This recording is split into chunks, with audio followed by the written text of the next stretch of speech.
أنا كنت ذكرت قصة رجل أو شاب من أبنائنا وأولادنا في أمريكا. الشاب ده مغربي، شاب من أهل المغرب. أسأل الله أن يحفظ بلاد المغرب العربي وبلاد المسلمين جميعا، إنه ولي ذلك والقادر عليه. الشاب ده سبحان الله شاب مغربي فقير جدا جدا جدا.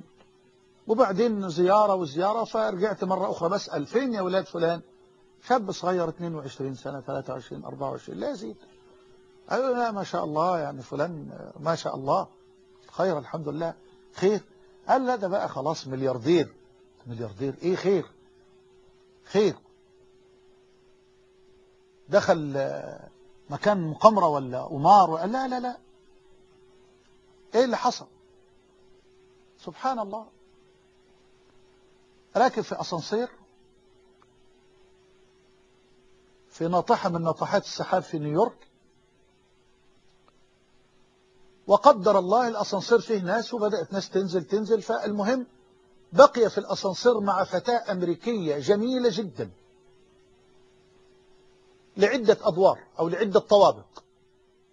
الولد ناظر في الأرض سبحان الله، هو وهي فقط، لم ينظر إليها نظرة واحدة جميلة.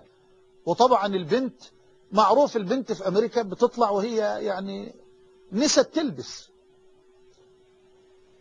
نسيت أن تلبس، فتنة شديدة وجمال، ولم ينظر لها أبدا. البنت بمجرد ما بقت وحدها مع هذا الفتى خافت من إيذائه بأي صورة من صور الإيذاء، لكن الولد لم ينظر وهي تراقبه بعينها، لم ينظر إليها أبدا.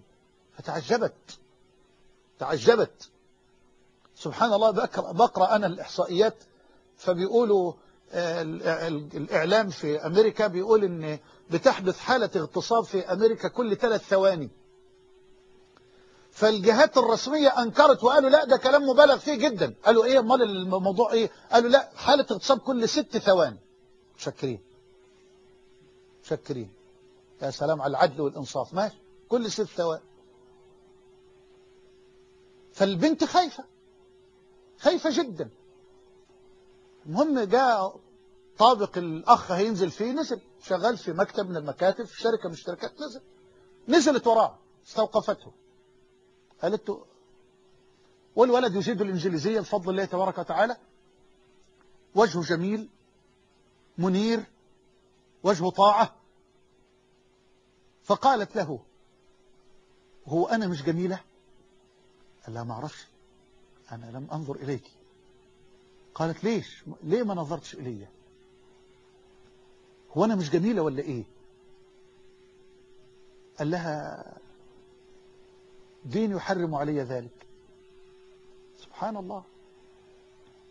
قالت له ليه ما فكرتش تعتدي علي بقبلة أو باغتصاب أو بأي صورة من صور الاعتداء؟ أسأل الله أن يسترنا وإياكم، أن يستر نساءنا وبناتنا. قال لا أعوذ بالله أخاف الله. قالت أين الله؟ أين الله هذا الذي تخشاه وتخافه إلى هذا الحد؟ فبدأ يكلمها كلمات قليلة جدا. قالت دينك هذا الذي يمنعك من أن تنظر إلي نظرة لا يمكن على الإطلاق أن يسمح لك أن تفعل فعلا فيه أي لون من ألوان الإيذاء. يا ريت بس الناس تفهم حقيقة الإسلام اللي بيتهم بالتطرف والإرهاب والدماء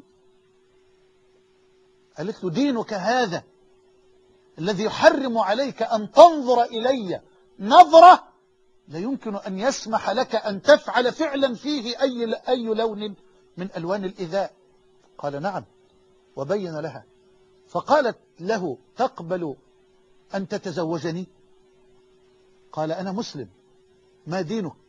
قالت ليست مسلمة. قال لا يجوز. قالت أدخل دينك هذا، أدخل دينك وتتزوجني؟ قال نعم. ماذا تصنع؟ ماذا أفعل؟ قال افعلي كذا وكذا. وجعله الله سببا لإسلامها بعمل لا يخطر لنا على بال، غض بصره عما حرم الله، بس غض البصر. حد هيفكر من شبابنا في هذه؟ فقط